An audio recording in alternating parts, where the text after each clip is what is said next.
alam kung totoo yun, pero totoo ba yun? Ano yung narit niya? Ipis? Oo. Grabe naman. Ang laki-laki ng ipis na rin. Ipes. Mali po yung pronunciation niyo. Ipes po. Si Shell. Si Shell, okay. Si Shell. Si Shell po, narit niya? Oo, Shell yung narate niya. Baka naman po talaga malandi yun. Hindi, pero pagkakilala ko rin kay Shell, tahimik lang yun. Man. Pero yung kaibigan ko na yun si Marvin, ay sobra. Sobra lang Ano eh. pa pong masasabi niyong ano? Sobra ano? Tangin na si Marvin, sobra. Ayun niya rin po. Napakabait niyan. Napaka-chismoso pa. Kung sakali pong babaha ngayong gabi, at ang lahat ng tao ay malilikas at kayong may iwan, ano pong gagawin niyo? Kasama ako. May dami na ngayon pa. Ano tayo nang pagkantahan na? Kasama. Anong comment niyo po sa mga sabi? Salamat po. Ano kasi? Ano?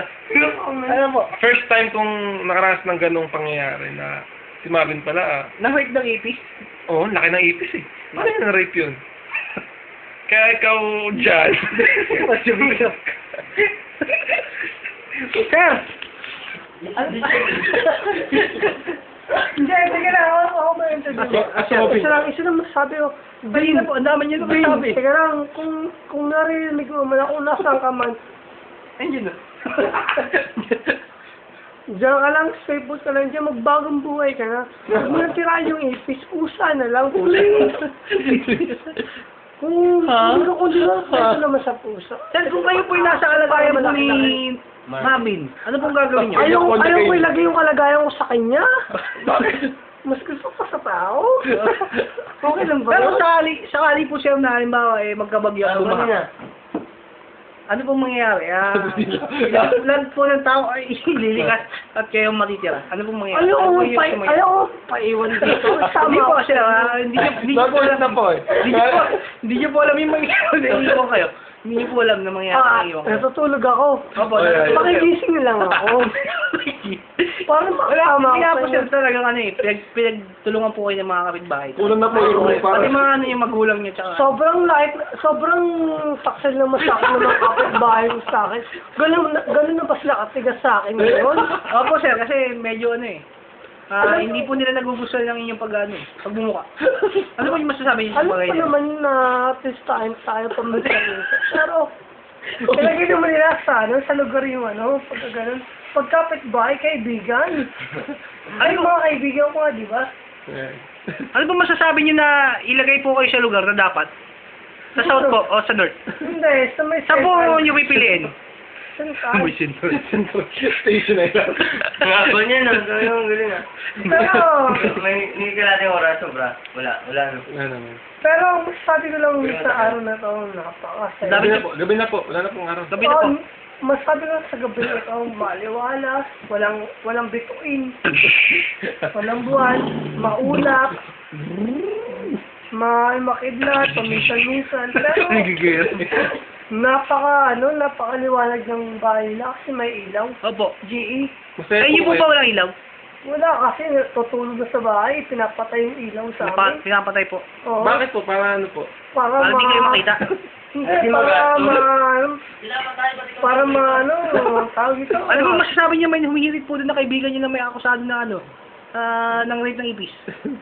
Isa lang masabi ko, sumuko ka na, parang awa mo na. Mahalin mo yung buhay mo. Sige po, makaawa po kayo.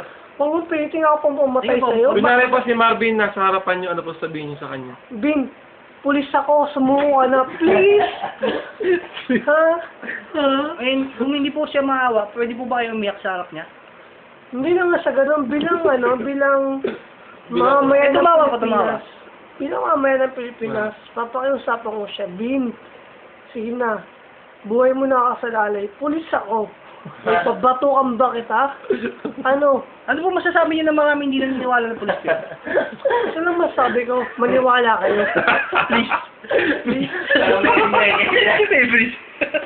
May tawag po siya mga kaibigan eh. May kapat po siya mga kaibigan. Bulis. Ayan po, bulis. Bulis po yan. Kaya hindi. Bulis. Sir, Ano po mga sabi sa mga kasasto sa inyo? Ang red daw, inom mo ang ipis. Ito po, mga kaibigan, doon po natapos yung pag-interview namin sa Kaibigan. sa nangyari po na paipan po ng ipis. Medyo madugo po yung nangyari. Natanggal po yung 6 na paanong ipis. Hindi po namin malaman kung sino po yung talagang salarin. Pero batay nga po sa nakuha nating interview kay SPO1 na Karingal na si Marvin nga po. Sige lang, ako yun, Espiyong Ariel. Balik mo na sa yun. Yan po. Medyo, ito po, kakilakilabot po ang nangyari. Kita niyo na po mga residente dito. Puro mga manyati. Ano po ba ang sa loobin nyo na nahuli na po ang kriminal? Hindi pa po nahuli pero naakusahan na.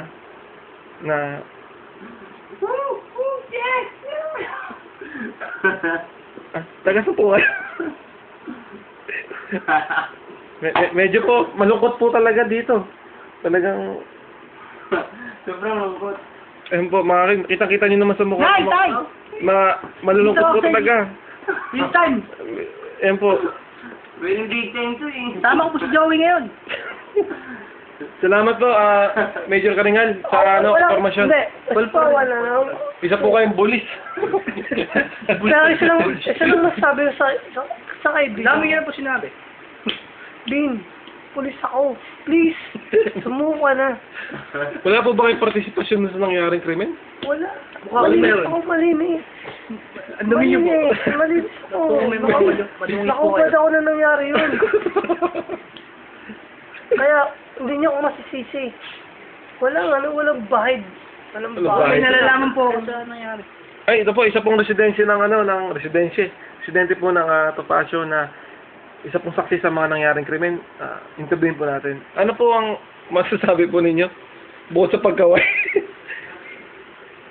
Ay po, kita-kita ninyo po. Nakita ko po yung pangyayari. Makita niyo po. Ano pong nangyari? So, Kakigising ko lang po nun. Bumili po akong kape. Next kape po. lagi kang puyat, di ba? Tuwing tanghali ka nagigising? Minsan po. Minsan. Ayun nga po umaga yung tanghali. 12. Yun po ang gising ko. 12 a.m. Opo. Wow. 12 p.m. po. Ngayon pa. Bumili po akong kape. Ano po ang nakita nyo nung dahan-dahan po? Next kape po. 6 pesos po yun. After that, Umuwi po ako sa bahay. and then, ayun, dyan na nakita yung krimen. Hindi po. Hindi pa pa. Hindi po akong tubig. Ano pa? Sa bagay po. Nung nakapag-in ka ng tubig, yun na, nakita mo na. Sinali ko po sa tasa. Pagkasalin mo, nakita mo na talaga. Sinali ko po yung kape. Sa bagay, wala ako, asukal sunod dyan. Hindi po. Ano? 3-1 po yun. Doon mo na nakita yung krimen. Hindi po. Medyo kasi hindi parami po yung tubig. Papait po yung kape. Pait. Munta po akong tindahan. Bumili po uli ako ng asukal. Asukal na. Opo. Tapos dumiretso ka na sa bahay. Dumiretso ka sa bahay, sinayin mo na ngayon dun sa kape mo. Opo. Tapos, nakita mo na yung krimen. Hindi po. Hindi pa rin. Lumabas po uli kasi ako eh. Bakit naman? Doon ka na nakarinig ng mga kaluskos. Hindi pa po. Kasi bumili po akong pandesal. So, ganun. Nakangalit ko. Yung krimen. Nung nakita. Yung kamay ko. So, after pagbili mo tinapay, so kumain ka na, nakapag-almusal ka na, wala ka na problema, busog ka na, Hindi. nakita mo na yung krimen. Pagbalik ko po ng bahay, bali, tapos na po ako mag-almusal nun eh. 12 na po nun, nagluto na po ako ng tanghalian. So, nagutom ka uli, nanangalian ka na, Opo. kumain ka na, nabusog. Doon mo na siguro Hindi na. pa po. Sinangag ko po yung kanin ng kinagabihan. Kanin lamig po. Sinangag ko po. So, Gusto after po siya ng tatay ko. pagkasangad, kumain ka uli, bumili ka na ng ulam uli, nakita mo na siguro yung krimen. Hindi. Matagal po kasi kumuli-mula. Matagal. Teka lang. Anong araw ka ba nagsangag, nagluto, saka nakakain? Kanina po. 1 linggo na nangyayari yung krimen. Ano po bang krimen? Krimen yung ng ipis? Ano po yun? Yung ipis, cockroach na, ano? Hindi po. Yununod po ako ng laban po ni Pacquiao. Si Coach Roach po yung yun nga po, napikon nga raw po siya kay Mayweather. Pero, si Major Karingal ba talaga ang utak nun o si Marvin ba? Yung bumili po kami ng libre po yung utak ng baboy pag hinalo mo sa sisig.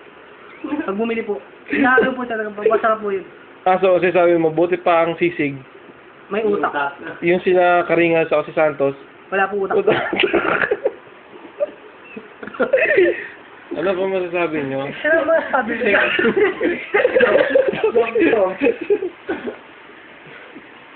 Ibubulaan ko yung mga sinabi ni, Tumakbo. Oo.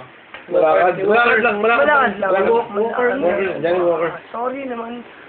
Sabi Sorry po naman. niya sa panayam namin bumili daw po siya ng almusal na nangalian sa... Hindi totoo At yun! wala po kayong isip. At wala kayong utak. Hindi totoo yun! Ano po talaga totoo? Ang totoo nun, pandi silang binili niya, hindi kape. Nakita ko siya sa bakery. Malamang po kasi kung sa hardware po siya pumunta. Hindi. Ano po? Yung hardware may kasamang ay yung bakery may kasamang May kaming hardware. Hindi, kasama na. Kasama na. Kasama na yung hardware sa bakery. So, ang minamasa po doon is simento sa harina. Mali, pa Ano po? ako. Tara. Ayun, hindi ko lang alam kasi bagong dito lang si Tumakbo. Malakad po. Si... Sabay tayo. Po, mga kaibigan, Excuse me po. medyo magulo po ang bahay ngayon medyo kasi yung krimen po kasi hindi pa po talaga nasa-solve. Namatay po yung biktima at tinuturo nga po talaga. Busy ako. Busy nga po. Pero alam ko po kung sino pumatay dun. Pero nandun ako kasi awa ko yung susi bago ko binuksan yun.